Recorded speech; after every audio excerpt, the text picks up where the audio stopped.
Hai Boss Lady. Lagi-lagi nih, sepertinya last week ini very bad. Ya, life happen ya guys. Jadi banyak banget kerjaan, terus sempet sakit juga kemarin. Jadi ketinggalan terus untuk publish podcastnya. Padahal materinya sudah ada di sini, sudah diedit, tinggal dipublish aja. Cuman ya namanya life happen ya guys. Nah, aku malah sekarang kepikiran untuk postingnya hanya sekali seminggu aja, sebab banyak banget nih proyekan dan kerjaan. Jadi kayaknya kita mesti doing something ya about it ya, karena cukup melelahkan juga ya kalau misalnya seminggu 2 kali publish. Dan aku rasa juga lebih enak kalau kita publishnya seminggu sekali aja. What do you think? Oke lah ya. Oke, hari ini kita mau dengerin di sini ada Muksid. Jadi beliau ini adalah seorang entrepreneur. Nah, entrepreneur sukses. Salah satu entrepreneur sukses. Beliau ini sudah banyak mengakuisisi dan kliennya tuh ada di seluruh benua loh, teman-teman. Nah, dia ini keahliannya adalah di B2B. B2B sales itu kan cukup berat ya, dan Muksid akan cerita tentang gimana sih mindset yang harus dimiliki oleh seorang B2B sales, dan akan cerita sedikit nih tentang why not now momennya. Kita dengerin ya.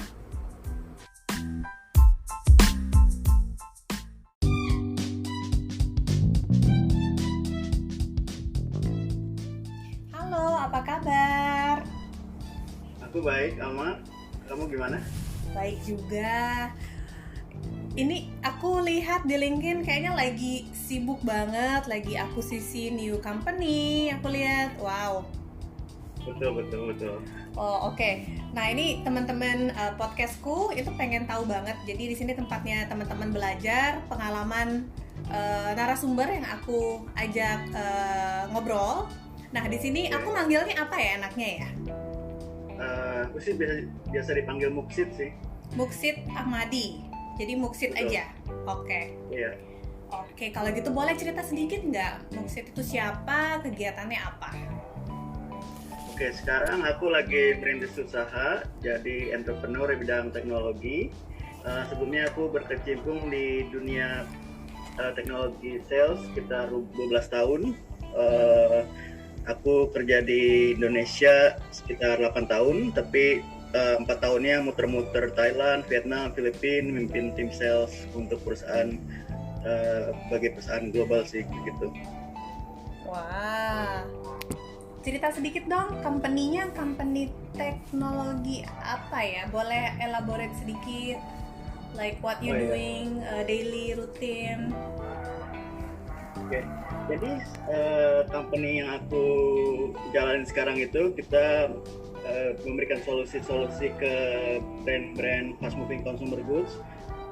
Klien kita lumayan banyak, ada grup yang paling besar grup Enesis, itu ada Adem Sari, Sovel, Kulan, itu salah satu brandnya. Terus juga ada banyak brand lainnya juga. Kita juga lagi bantu project di Kombifar, di Toho Global Health, di Musi Ratu. Jadi ada banyak sekali. Salah satu keunggulan kita bikin loyalty reward app. Jadi kita bikin aplikasi untuk mereka.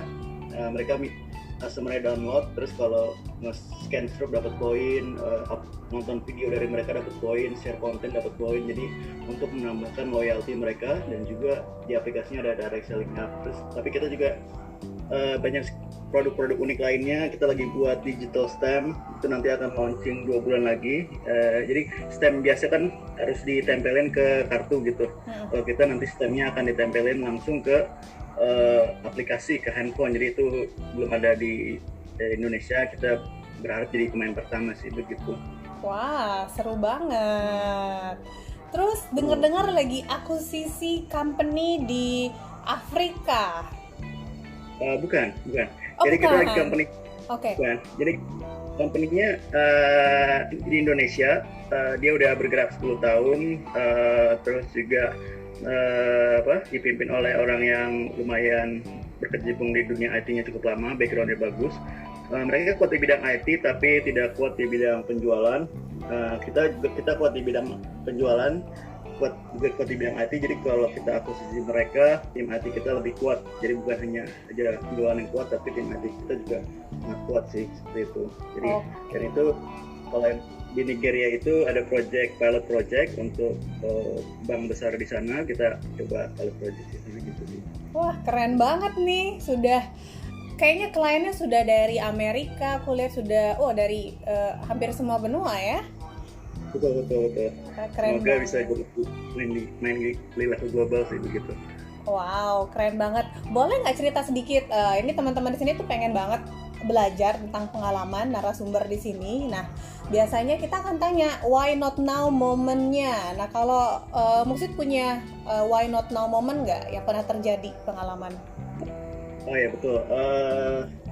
Ya dulu aku lumayan hidup di comfort zone pas mimpin banyak perusahaan asing. Gajinya juga sangat tinggi. Cuman aku mutusin untuk ngelepasin gaji tinggi dan jadi entrepreneur ya. Jadi entrepreneur mungkin di awal belum dapat gaji gitu secukupnya. Jadi kenapa aku why not now? Pertama itu kalau aku terusin jadi berkarir, di dalam pikiran aku sih aku cuman buat owner aku tambah kaya gitu. Soalnya aku hasilin mungkin sebulan tuh 5 miliar gitu konsisten. Walaupun aku gaji tinggi, tapi kalau 5 miliarnya itu untuk perusahaan aku sendiri, aku bisa buka lapangan kerja untuk banyak masyarakat Indonesia, seperti itu sih. Kalau perusahaan asing kan profitnya disimpan terus dibawa ke negaranya. Jadi ya itu kontribusi aku tuh kalau aku bisa bermanfaat bagi banyak orang Indonesia, seperti itu sih. Wah, ini keren banget sih.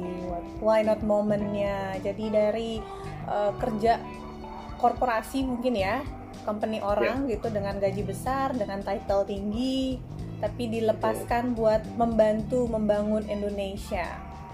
Nah, ini rencananya nanti berupa SaaS atau berupa managed service teknologi?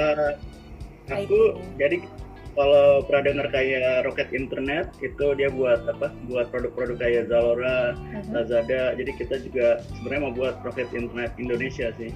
Jadi kita buat produk-produk unik, nanti produk uniknya jadi PT sendiri, terus ada fundraising sendiri, ada manajemen sendiri, seperti itu. Wah, keren. Oke. Muksid boleh cerita sedikit nggak?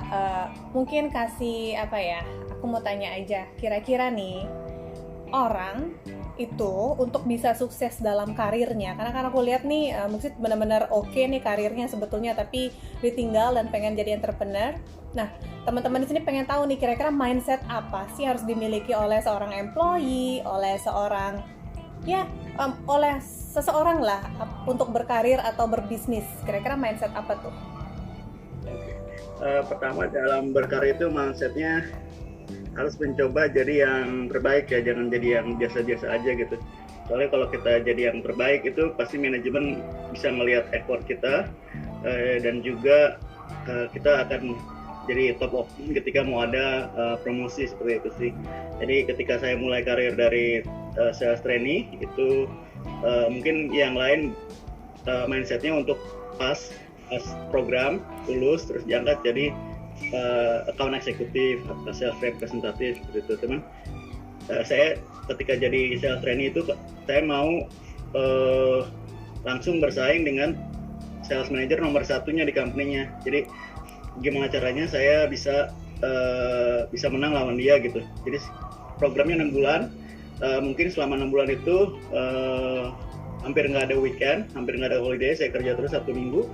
Terus begitu sales manajernya zero revenue, terus saya bisa ngasilin 5-7 deal, itu karir saya langsung meroket gitu sih.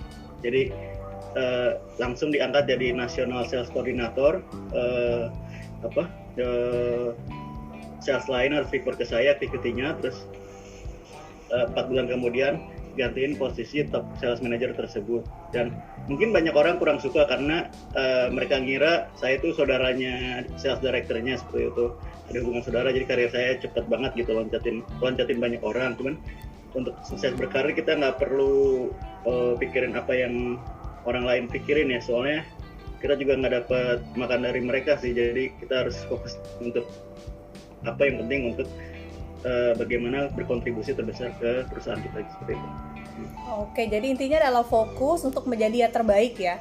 Nah, aku pengen tahu dong, ini sales itu kan it's not an easy job. Betul. How you do it? Oke. Benar, sales itu tidak gampang. Terus juga mungkin dalam masyarakat ini orang berpikir kalau orang yang kerja di sales itu sering dianggap rendah gitu. Tapi kalau kita terus improve diri kita, menjadi sales yang profesional yang bagus, itu menurut saya sih itu karir yang cepat untuk jadi hebat dalam suatu perusahaan sih. Soalnya saya lihat itu karir cepat untuk jadi direktur, jadi CEO seperti itu sih. Terus juga bagaimana cara menjadi bagus? Pertama itu yang saya lakukan ketika saya baru mulai sales ini, saya semua buku tentang sales saya baca terus satu minggu gitu. Terus saya bukan hanya saja dibaca tapi dipraktekkan gitu, sehingga mana yang sesuai dengan karakter kita apply ke dunia lapangan, mana yang tidak sesuai tidak bisa kita praktekkan, tidak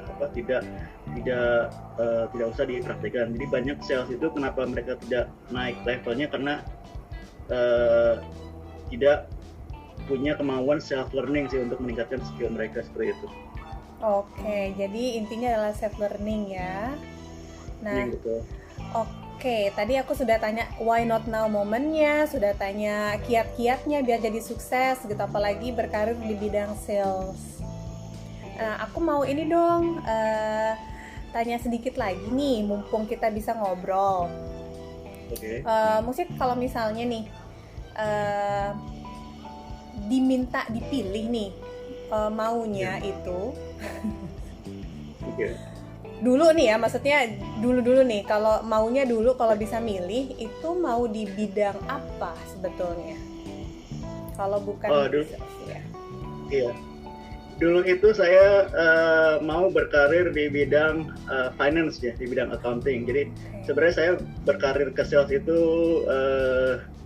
saya ngelamar pekerjaan itu di salah satu company-nya tuh General Electric, itu untuk bidang financial management trainee, financial management program.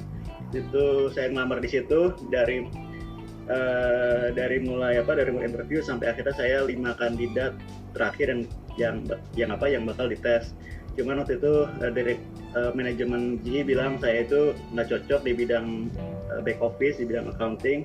Saya cocoknya di bidang B2B sales, cuman di situ nggak ada lowongan B2B sales. Ya, saya akhirnya walaupun saya sedih, saya ditolak sama perusahaan bagus yang saya mau idam-idamkan karena mereka programnya itu sangat bagus, bisa rotasi ke beberapa negara juga. Tapi saya tidak sedih lagi. Beberapa harinya saya melamar ke berbagai perusahaan di bidang manajemen sales trainee. Saya mulai karir dari sales trainee, lalu sepanjang itu karir saya terus di sales. Tapi awal karir saya mau jadi ahli finance di General Electric, tapi kegagalan itu berubah jadi sesuatu yang bagus sampai sekarang gitu sih. Wow, oke. Berarti mungkin ininya background pendidikannya apa ya? Finance kan? Saya ekonomi sih. Saya iya. Betul. Wah, keren sih. Keren, dari ekonomi bisa ke B2B sales. Karena setauku B2B sales itu it's not easy. Ya kan? Iya, apalagi ada POC-nya yang panjang, terus ya seperti itulah, deal-nya cukup panjang gitu ya. Wah, ini keren banget sih. Jadi ini interested banget B2B sebenarnya.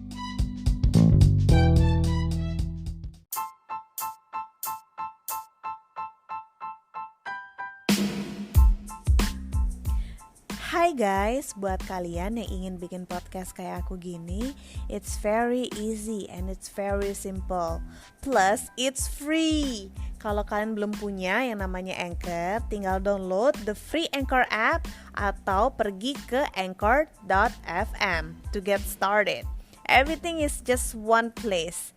Pokoknya kalian tinggal record aja, kalian tinggal ngomong, tinggal posting, dan kalian expose. Pokoknya it's very easy. Yuk kita rame-rame. Jangan lupa ya, Anchor.fm. Oke? Bye-bye.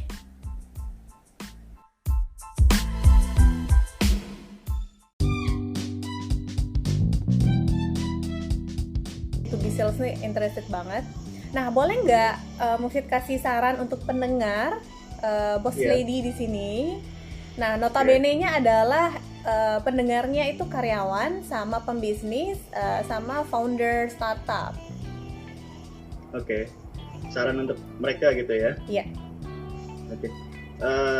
Saran untuk mereka sih, ketika kita melakukan sesuatu, kita harus melakukan sesuatu yang terbaik.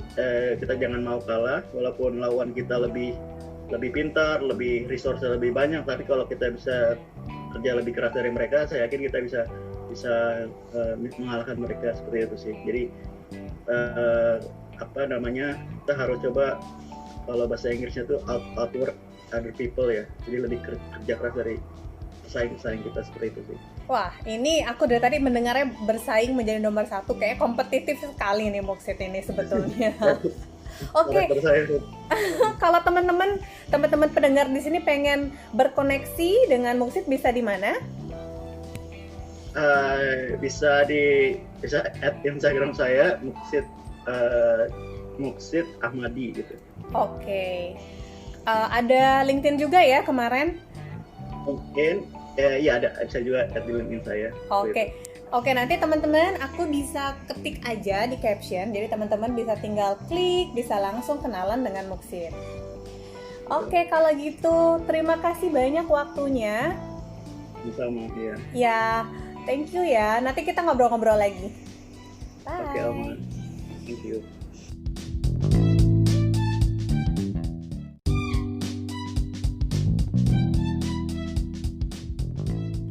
Hai teman-teman, aku cuma mau ngingetin lagi, jangan lupa untuk ikutan Recycle Jeans, program Recycle Jeans dari Kridadari. Jadi berikan aja semua jeans bekas kamu, dan jangan lupa untuk support programnya dengan membeli hasil dari recycle-nya ya. Thank you.